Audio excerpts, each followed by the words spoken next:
Hello, good morning. In this tutorial, I'm going to be doing the spreadsheet number that appeared in Wakissha ICT Senior 6 Paper 2. Now, this video follows the recent one I've just uploaded. There are two videos I've uploaded. The other video was for Paper 3 spreadsheets, and this one is for Paper 2 spreadsheets. Unlike the other video of Paper 3 spreadsheet that required a support folder, which was Wakissha 24, this one doesn't require a support folder. It requires one to key in their information in spreadsheets because the information is already provided here. So a learner was supposed to key in that information of the various subjects that were maybe written by some students as selected. That's why the first question is enter the data given above in the spreadsheet application, and all the names should be in column A strictly. So I'm going to create a spreadsheet and I'm going to rename it as my name. If I'm doing this paper, I'm going to just create a spreadsheet and I rename it, of course, my name, Marvin Kasozi.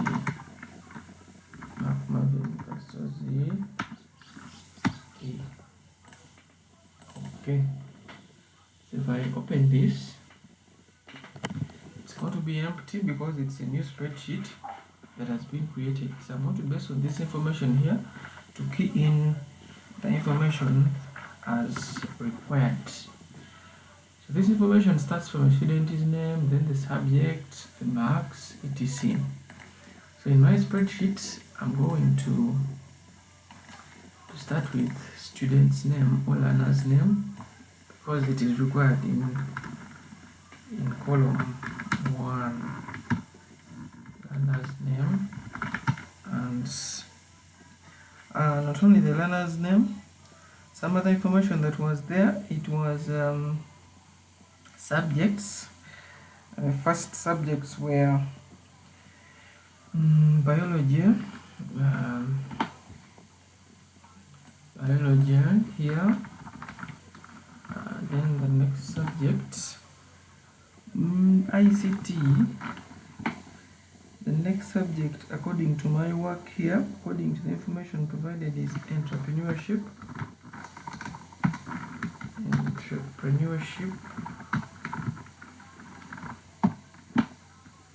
I can increase the columns here to fit in the subjects.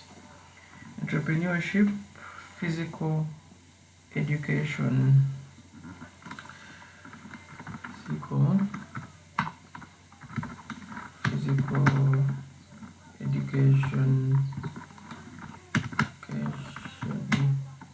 Okay, so I'm going to just increase this and I put some names.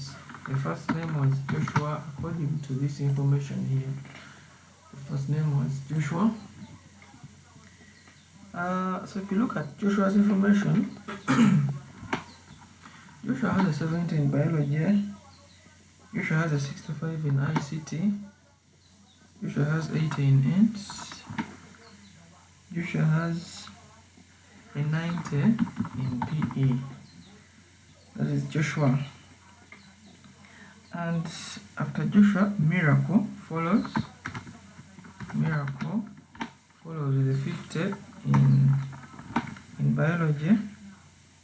Then Miracle follows with a 39 in ICT. And then Miracle follows with a 70 in ants. And Miracle follows with a 60 in PE. Then Christine is having a 90 in biology. Christine is good at biology. Christine is having a 60 in ICT. No. Christine has a 60 in ENT, not ICT. Some order that wasn't followed there. Then Christine, 90 biology, in ENT 8, 68 in ICT. And 62 in PE. Let me cross check with Miracle here whether the marks are okay. 39 ICT, 70 and 60 PE, correct. Then after Christine we have Claire. Claire has the following scores: 70 in biology. These people are all good in biology. 55 in ICT. 55 in ICT. 72 in it. And 75 in PE. Well, if you don't cross-check the marks you enter at these learners, you will end up computing the wrong totals, the wrong averages, and etc.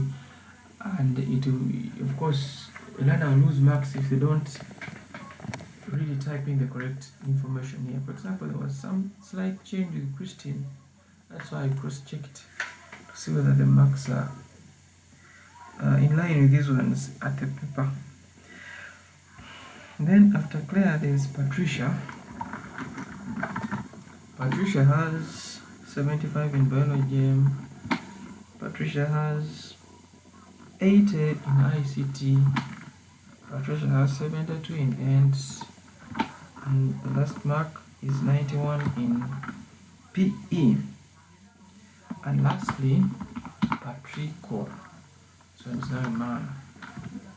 Patrico got 80 in biology. And these people are all good in biology. 80 in biology. 90 ICT. 95 ENT. And 85 PE.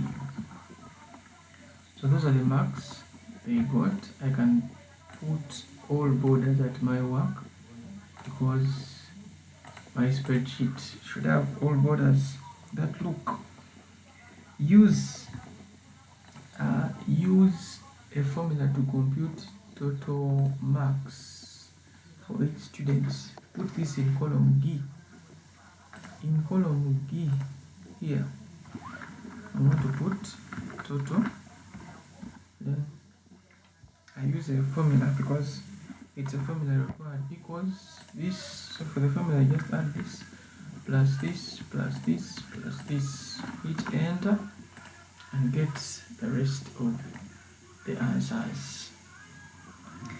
Average, use a formula to compute average marks for each student. Average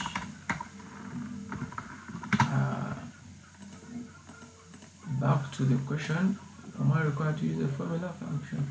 I'm required to use a formula equals average. I get total over the number of subjects. Therefore, hit enter and scroll for the rest of the answer. Sort the data entered in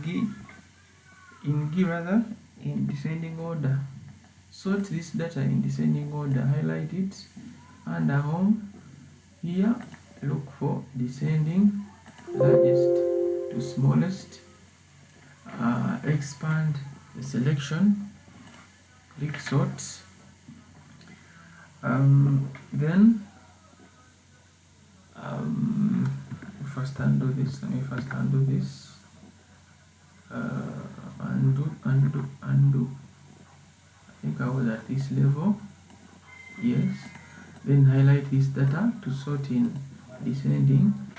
Hit this. Then continue the current selection. Sort. Apply borderline to your data and give it a professional look. Apply borderline to your data and give it a professional look.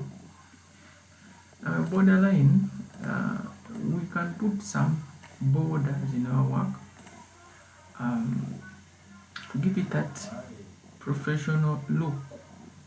Well, I can go with all borders again and then you can decide to make some changes to give your work a professional look.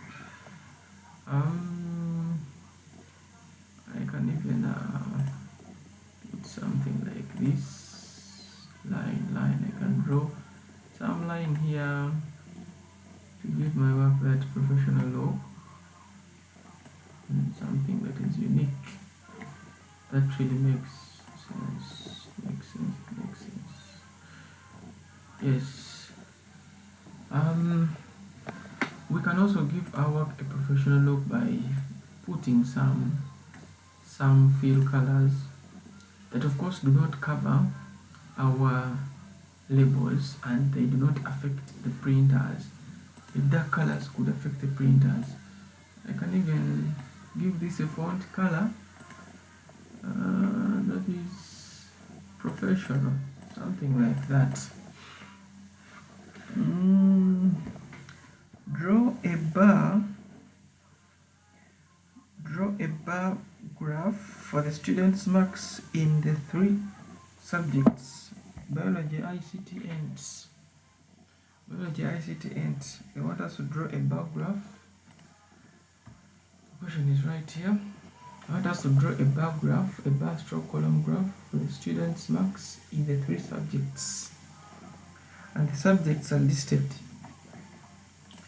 If I want to draw the graph using the 3 subjects, of course, first highlight, and then look for a bar or column graph. Bar column. I think this one here makes sense. I want this one. Listen. I want this one here. I want this one. Click at this and then make it a complete graph by putting an appropriate title first. Example, a bar graph representing a learner. A bar graph representing a learner scores in the 3 subjects of biology, ICT, and yes, that's an appropriate title. Entrepreneurship. I can just highlight this, then I give it some colors, a color that's really good. You can also give your work or your graph legends, axes. I talked of this in the previous video. I've uploaded some few minutes back. So axis titles, primary horizontal. This one is a learner. Then the other one is still under axis title, and it is this. This one is score. The bars make sense. If you look at Joshua did ent as their best subject. Ent is having this color. So Joshua did ent as their best subject. And in the question, we're not told to shift this bar to another sheet. We're not told to do so. So I can leave it at this sheet. Maybe I can just increase on the size. Let me first do this. I can just increase on the size of the bar to something like this. Yes. And then you can go and put some appropriate colors. Not a color that could make printing hard like this one. You can put an appropriate color like something like that. Or I can even leave it that way. And then I could just shift my bar to somewhere here. Well, I'm shifting my bar to somewhere here because it's going to make printing easier for me. Remember, I've not shifted this bar to sheet 2. I've not. Let me just rename this maybe students database. I have not shifted shifted this to sheet 2. I've left it at sheet 1. And if I leave my bar here and then I print, as an example, you see the bar is only printed. I'm not even seeing the other part of the work. And even if I print, it could divide my papers, which I don't want. So to avoid this, when I want to print the bar plus my work at once, and I've not shifted the bar to the other sheet, I'm going to extend my bar here. When I'm moving the bar, I move from this white area. I don't move this because I'm going to end up moving this bar, which I don't want. I want to move the bar, but I use the white area, and I can put it around here. Okay, then I can hit Ctrl P and select fit sheet on one page, and my work is going to be printed. The bar and the spreadsheet I've been working with. Now for this moment, I could use this printer Canon, and I've already fitted my work on one page.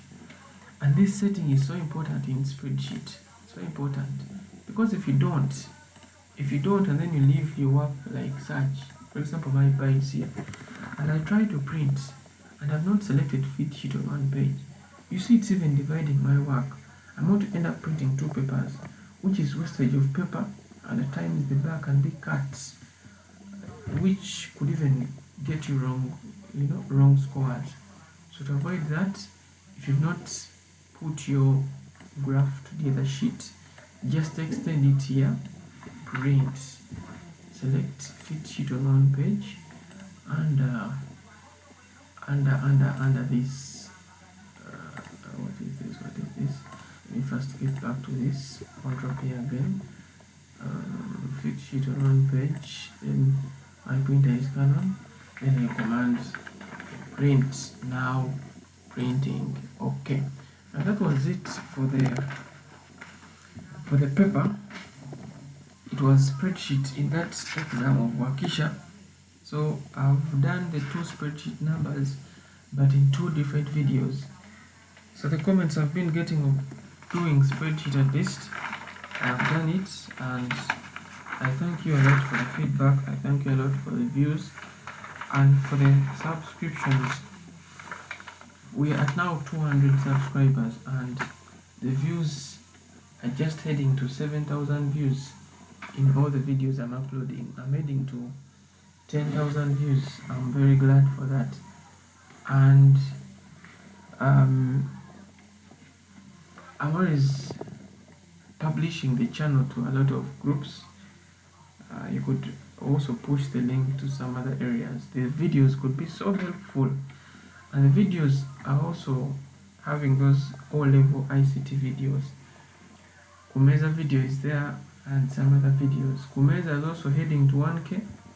I thank you for the views, and keep the spirits a nice time.